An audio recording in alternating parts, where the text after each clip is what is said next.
My entitled brother-in-law secretly took my rescue dog to a shelter because he hated having it around, and he thought he could get away with it because family always forgives. But I made sure he lost everything he cared about after I revealed his dark secrets to the police. Hey Reddit, I never thought I'd be sharing something like this, but I need to get it off my chest. My hands are literally shaking as I type this, partly from anger and partly because I still can't believe what happened. I've spent the last few days trying to process everything, and I think writing it all down might help me make sense of it. This story is about how my entitled brother-in-law tried to give away my dog while I was at work, and how I made sure he learned a lesson he'd never forget. Some background: I'm Emma, 28F, and I live with my husband Jake, 30M. About 6 months ago, Jake's brother Mark, 32M, moved in with us after losing his job and going through a messy divorce. I should have seen the red flags from the beginning. Mark had always been the kind of person who blamed everyone else for his problems. When he showed up at our doorstep with 3 suitcases and a sob story about how his ex-wife had ruined his life, I had my doubts. But Jake has always had a soft spot for his older brother. Growing up, Mark was the golden child who could do no wrong, and even now, Jake struggled to say no to him. I wasn't thrilled about it, but Jake insisted we help family. That was my first mistake, letting someone so entitled into our home. The real star of this story is my dog Luna, a 3-year-old German Shepherd I rescued when she was just a puppy. Luna helped me through some really dark times in my life, including the loss of my mom to cancer 2 years ago. During those endless nights at the hospital, Luna would wait patiently for me to come home, and somehow she always knew exactly when I needed to cry into her fur or just sit in silence with her head on my lap. When Mom passed, Luna didn't leave my side for weeks. She's more than just a pet, she's family. She's the last connection I have to my mom in a way, because Mom was there when I rescued Luna, and she always used to say that Luna had an old soul and knew exactly how to take care of her people. From day one, Mark had issues with Luna. At first, it was subtle, little sighs of annoyance when she'd walk past him, or passive-aggressive comments about the house smelling like wet dog even though I clean obsessively. Then it escalated. He'd complain about her fur getting on the furniture, even though I vacuum twice daily and have special covers for all the seats. He'd whine about her taking up too much space, as if our 2,000 square foot house wasn't big enough for one medium-sized dog. The comments got nastier over time. Real adults don't waste money on pets, he'd say while eating the food I cooked and living rent-free in our house. You guys could have saved for a better car if you weren't spending hundreds on dog food and vet bills. The hypocrisy was staggering, considering he hadn't contributed a dime to household expenses since moving in. I tried to keep the peace for Jake's sake. I kept Luna in our bedroom when Mark was in the common areas. I changed her walking schedule so he wouldn't have to hear her collar jingling in the morning. I even started feeding her in the garage so Mark wouldn't have to see her food bowl. But nothing was ever enough, he just kept pushing boundaries. Last week, I caught him accidentally leaving the front door open, claiming he was just getting some fresh air. Thank God Luna is well trained and doesn't run off. The breaking point came last Tuesday. I remember it was a particularly stressful day at work. I'm a veterinary technician, ironically enough, and we'd been swamped with emergency cases all morning. I was just finishing up with a critically injured cat when I got a frantic call from my neighbor Mrs. Rodriguez. Mrs. Rodriguez isn't the type to overreact. She's this sweet 68-year-old retired teacher who's lived next door to us for 3 years and absolutely adores Luna. She even keeps special treats for her and calls her mi Angelita, her little angel. Emma, something's wrong, she said, her voice shaking. I just saw your brother-in-law dragging Luna into his car. She looked really distressed, and he was being rough with her. My heart stopped. I immediately tried calling Mark, but he wouldn't pick up. I called Jake, but he was in meetings all day. That's when Mrs. Rodriguez sent me a video she'd managed to record. There was Mark, practically forcing my terrified dog into his car. Luna was clearly resistant, trying to pull away from him. I left work immediately, telling my boss it was a family emergency. The whole drive home, I was calling everyone I could think of. Finally, Mark answered his phone. "Where is my dog?" I demanded. His response made my blood boil. "Oh, you mean the mutt? I'm taking her to a shelter. This house would be better without that beast running around. You should be thanking me, now you won't have to waste money on dog food." I was seeing red. "Mark, I swear to God, if you don't bring Luna back right now." He cut me off with a laugh. "Or what? Jake won't let you do anything to me. I'm family." That's when something in me snapped. If he wanted to play dirty, I could play dirty too.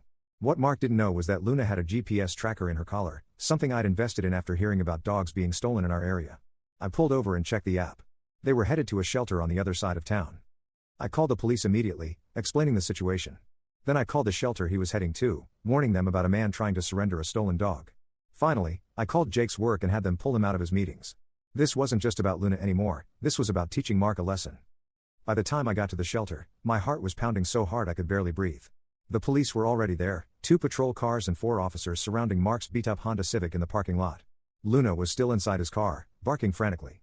I could see her pressed against the window, her eyes wide with panic, and it broke my heart. One of the officers, a tall woman named Officer Martinez, was trying to reason with Mark, who was getting more belligerent by the second. "You don't understand," he was shouting, his face red with anger. "I live there. I have every right to make decisions about that dog. She's a nuisance, she's dangerous. The lies just kept flowing from his mouth like a toxic river. Luna, dangerous? She literally helps me socialize scared puppies at the vet clinic where I work. Officer Martinez noticed me pulling up and immediately walked over. Are you Emma? She asked, her voice calm and professional. We've been waiting for you. Do you have Luna's documentation?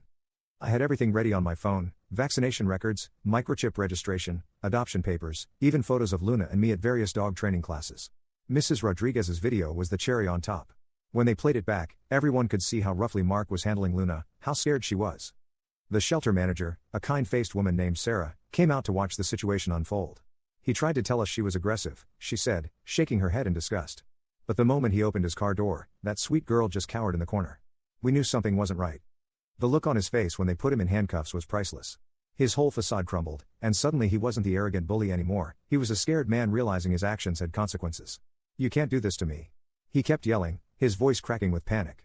I'm family. This is ridiculous. Jake, tell them they can't do this. Jake had just pulled up in his company car, still wearing his suit from his corporate job. I'd never seen him look so tired, so disappointed. He slowly walked over to where Mark was being detained, shaking his head. The brothers locked eyes, and for a moment, I saw decades of family history pass between them, all the times Jake had covered for Mark, made excuses for him, tried to protect him from his own bad decisions. No, Mark, Jake said, his voice heavy with emotion. You've gone too far this time.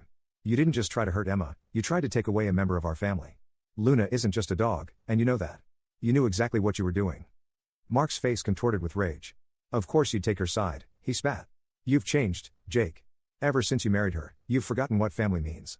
Mom and Dad will never forgive you for this. But Jake stood his ground. No, Mark. Mom and Dad won't forgive you for this. Not this time. Luna was unharmed, thank God, just scared and confused. When she saw me, she ran straight into my arms, whimpering. I held her tight, promising myself I'd never let anyone hurt her again. But this story doesn't end there. See, while Mark was being processed for theft and animal cruelty charges, I did some digging. Remember how he moved in with us after his divorce?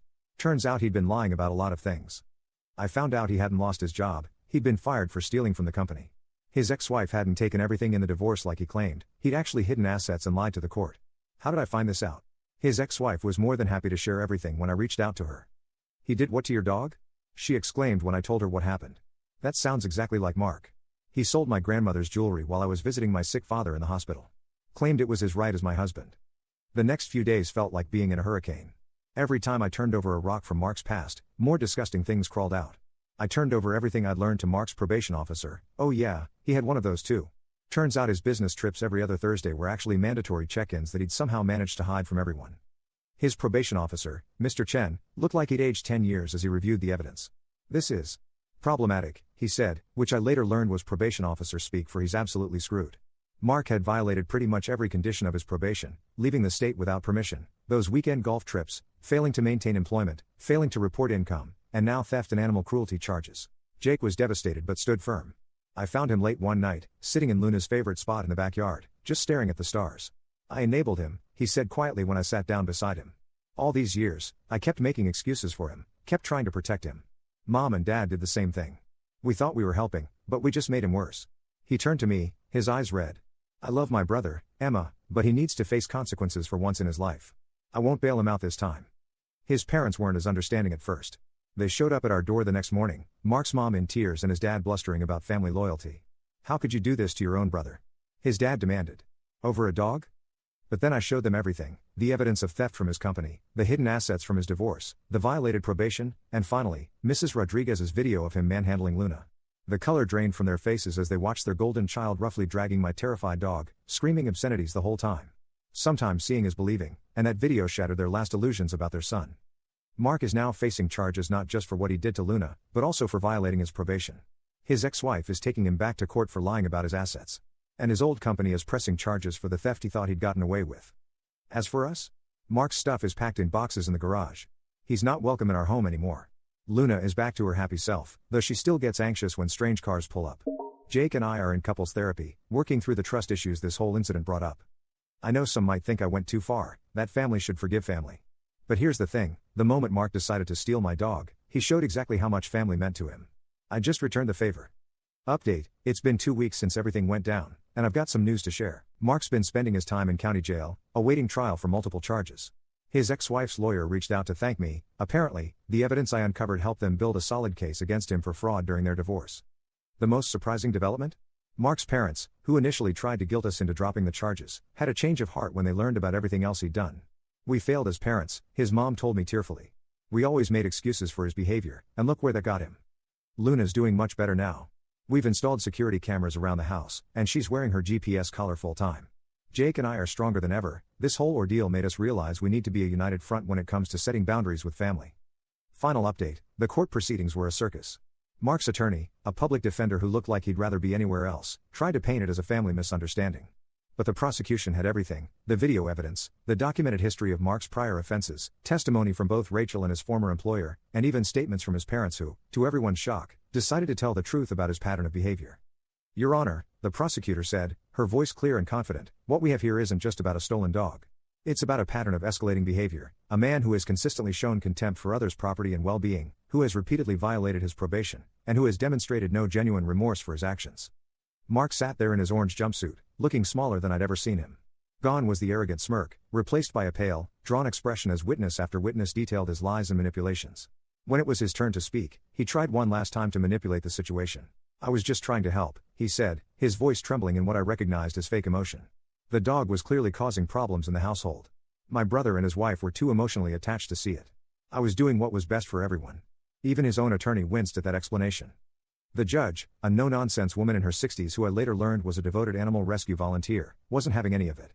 Mr. Harrison, she said, peering over her glasses, I find it interesting that you still fail to acknowledge the fundamental wrong in your actions. This isn't about whether the dog was causing problems. This is about you taking property that wasn't yours, violating the trust of your family, and showing a complete disregard for both the law and basic decency. The aftermath of the trial rippled through our entire family. Jake's parents went through their own journey of grief and acceptance, finally acknowledging their role in enabling Mark's behavior. We thought we were protecting him, his mom told me over coffee one afternoon, weeks after the sentencing. But we were just protecting ourselves from having to admit we failed as parents. It's time we stopped hiding from the truth. The sentence came down harder than anyone expected: 2 years in state prison, not the 18 months his lawyer had hoped for. Plus restitution to his ex-wife, his former company, and mandatory counseling. The judge made it clear, this wasn't just punishment for stealing Luna, but for the pattern of behavior that led up to it. As for Luna and us? We moved to a new house, a fresh start away from all the bad memories. Luna was anxious for weeks after the incident, jumping at sudden noises and growing wary of strangers, especially men. We found an amazing dog behaviorist who helped her work through her trauma. Slowly but surely, our sweet, confident girl came back to us. Jake and I are stronger than ever. The whole ordeal forced us to have some hard conversations about family, boundaries, and what we're willing to tolerate in the name of keeping the peace.